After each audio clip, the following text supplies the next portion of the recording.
তারা তো টাকা পয়সা আছে, দান সাদাকা হজ উমরা নানান ইবাদতবন্দি করতে পারে টাকা দিয়ে, আমরা পারি না। আমাদেরকে কিছু আমল শিখাই দেন যাতে তাদের উপরে আমরা অগ্রসর হয়ে যেতে পারি তাদের চেয়ে। উদ্যোগ গ্রহণ করেছে, শুধু মুখোমুখি নিয়ত না, এরকম সিরিয়াসনেস থাকার কারণে, উদ্যোগ থাকার কারণে সে হজ যদি করতে নাও পারে, যে কোনো কাজের ক্ষেত্রে এটা প্রযোজ্য, সেটা যদি করতে নাও পারে আল্লাহ তাকে তার সমান সওয়াব দান করেন। তাড়া, ব্যথা, দরদ এটা অন্তরে লালন করতে হবে, দোয়া করতে হবে, চোখের পানি ফেলতে হবে। যখন মানুষ হজ করতে যাবে নিজের মধ্যে সে আগ্রহ জাগতে হবে, আল্লাহ গল্প দেওয়ার জন্য না। নবী আলাইহিস সালামের কাছে গরিব এবং অভাবী সাহাবীরা বিভিন্ন সময় বিভিন্ন অনুযোগ নিয়ে আসতেন। ইয়া রাসূলুল্লাহ, ধনী সাহাবীরা তারা তো টাকা পয়সা আছে, দান সাদাকা হজ উমরা নানান ইবাদতবন্দি করতে পারে টাকা দিয়ে, আমরা পারি না। আমাদেরকে কিছু আমল শিখাই দেন যাতে তাদের উপরে আমরা অগ্রসর হয়ে যেতে পারি তাদের চেয়ে। তো নবী আলাইহিস সালাম তাদেরকে দোয়া শিখিয়ে দিয়েছেন। দেখা গেল যে ধনীরা সে দোয়া বিভিন্নভাবে আপনার জেনে গেছেন এবং তারাও শুরু করে দিয়েছে। তো সাহাবীদের মধ্যে এগুলো নিয়ে কম্পিটিশন হতো, আর আমাদের হলো ভাই স্কিলে খাবার ভালো না মাদ্রাসায় ভালো, যদিও একই খাবার আমাদের। তো এই জন্য আমলের কম্পিটিশন আমাদের থাকা দরকার। তো এই সমস্ত মানুষগুলো যাদের হজ করার সুযোগ সামর্থ্য হয় না, অর্থের অভাবে, হজ করার যে ফরজ বিধান সেটা আদায় না হলেও হজের সওয়াব অল্প স্বল্প সওয়াব না, এটা কিছু কিছু আমলের মধ্যে আল্লাহ তাআলা রেখেছেন। নবী আলাইহিস সালাম বিভিন্ন হাদিস আমাদেরকে বলেছেন। এর ভিতরে একটা হলো ইশরাক। ফজরের পর যদি কেউ নামাজের জায়গা যেখানে তিনি সালাত আদায় করেছেন সেই জায়গায় যদি তিনি বসে থাকেন, জিকির আজকার করতে থাকেন, তাসবিহ তিলাওয়াতে মশগুল থাকেন, আল্লাহর স্মরণে ব্যস্ত থাকেন, এরপর সূর্য ওঠার পর তিনি 15-20 মিনিট অপেক্ষা করে তিনি ইশরাকের নামাজ আদায় করেছেন, ইশরাকের নামাজ আদায় করেছেন, তাকে আল্লাহ রাব্বুল আলামিন পরিপূর্ণ হজের সওয়াব দান করেন। তাহলে একটা আমল পেলাম যে আমলের মাধ্যমে হজের সওয়াব লাভের একটা সুযোগ তৈরি হতে পারে। হয়তো প্রতিদিন আমরা করতে পারি না, আমাদের নানা রুটিনের ব্যস্ততা আছে, কিন্তু আমার মাঝে মধ্যে তো এই সুযোগটা আসে না। জুমার দিন অফিস আদালত স্কুল কলেজ ক্লাস থাকে না, তো আমি জুমার দিন যদি প্ল্যান করি যে বৃহস্পতিবার আগে শুয়ে যাব, শুক্রবার সকালে আমলটা করে আমি তারপরে ঘুমাবো, সম্ভব না ইনশাল্লাহ।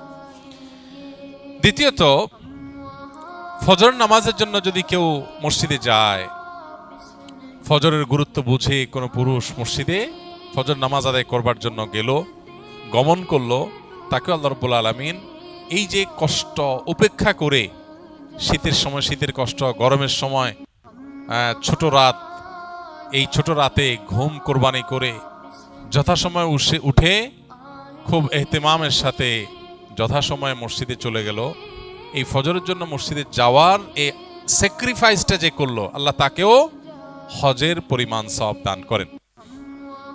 ঠিক একইভাবে ওমরাতুন ফি রমাদান তাআদিলু হাজ্জাহ, নবী রাসূলুল্লাহ সাল্লাল্লাহু আলাইহি ওয়াসাল্লাম বলেছেন, রমজানে যদি কারোর উমরা করার তৌফিক হয় সেটা একটা হজের সমান হয়।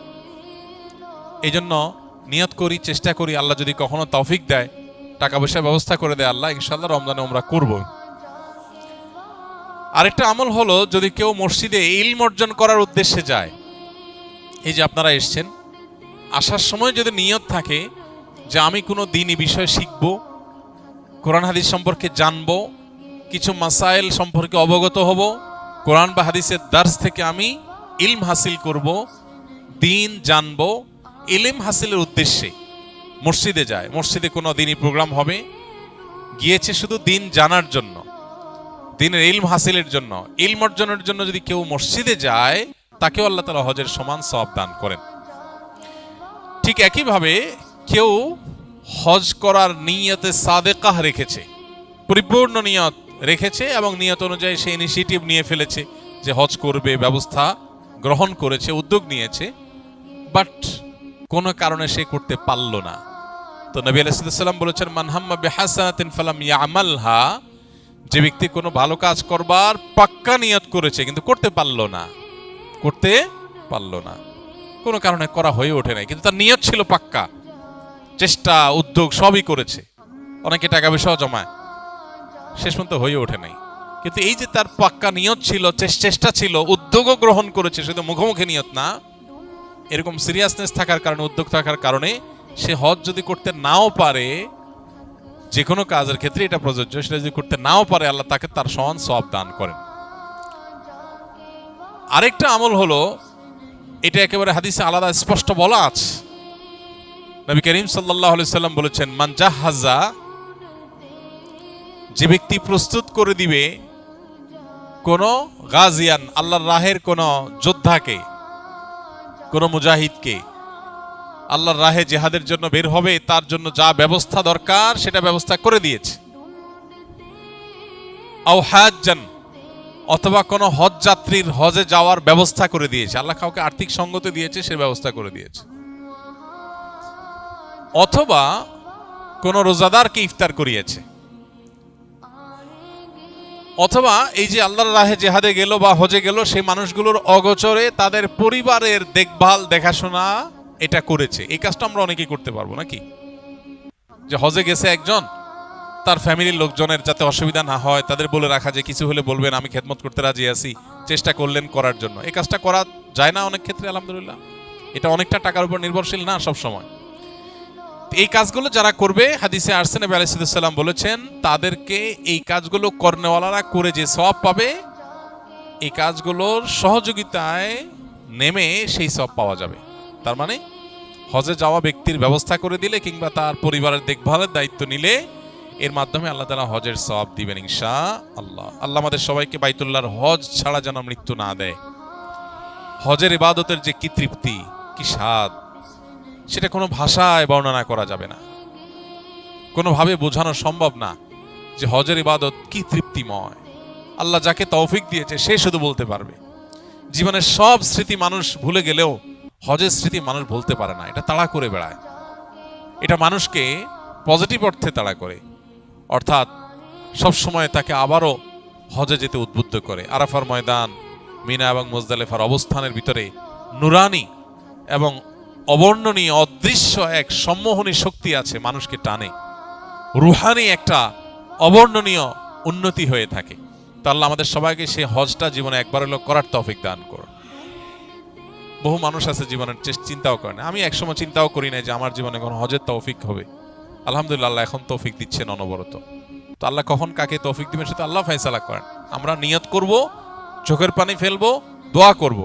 হজ যাত্রীরা হজে যাচ্ছে, আমরা যেতে পারছি না, আমরা দোয়া করব, আল্লাহ আপনি হজে যাওয়ার ব্যবস্থা করে দেন, আজকে নয় আবার অন্য কোনো সময়।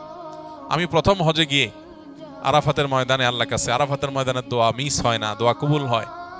তো আমি আল্লাহর কাছে দোয়া করেছিলাম, আল্লাহ আমার আব্বা এবং আম্মার হজ করানোর আমার খুব ইচ্ছা, কিন্তু আমার সে শক্তি সামর্থ্য নাই, একজনকে করানোর টাকাও আমার কাছে নাই, আপাত দৃষ্টিতে সে টাকা আসার কোনো রাস্তাও নাই, কিন্তু তোমার খাজানায় তো অভাব নাই, আমি চাই তোমার কাছে তুমি ব্যবস্থা করে দাও।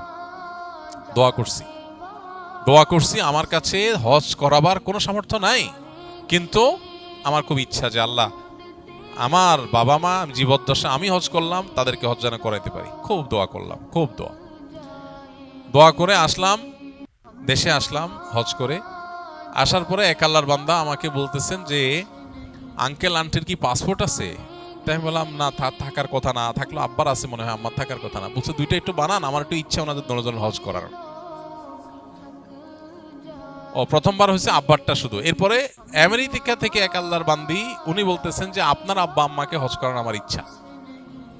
অর্থাৎ দুইজন লোক, একজন শুধু আব্বারটা আর একজন আব্বা আম্মা দুইজনেরটা, এবং পরবর্তী হজ আসার আগে আগে দোয়া কবুল হয়ে গেছে। আবার অনেক সময় দোয়া কবুল হতে দেরি হতে পারে, তাতে কি? এই জন্য হজ করার তাড়া, ব্যথা, দরদ এটা অন্তরে লালন করতে হবে, দোয়া করতে হবে, চোখের পানি ফেলতে হবে। যখন মানুষ হজ করতে যাবে নিজের মধ্যে সে আগ্রহ জাগতে হবে, আল্লাহ গল্প দেওয়ার জন্য না, সেলফি তোলার জন্য না, আমি হজ যেতে চাই হজের সুফল পরিপূর্ণভাবে ভোগ করার জন্য, নিষ্পাপত্বের যে সওয়াব, যে ফজিলত এটা অর্জন করবার জন্য। দোয়া করবো তো ইনশাআল্লাহ। আল্লাহ রাব্বুল আলামিন আমাদের সবাইকে বারবার, একবার না বারবার বাইতুল্লাহর জিয়ারতের তৌফিক নসিব করেন।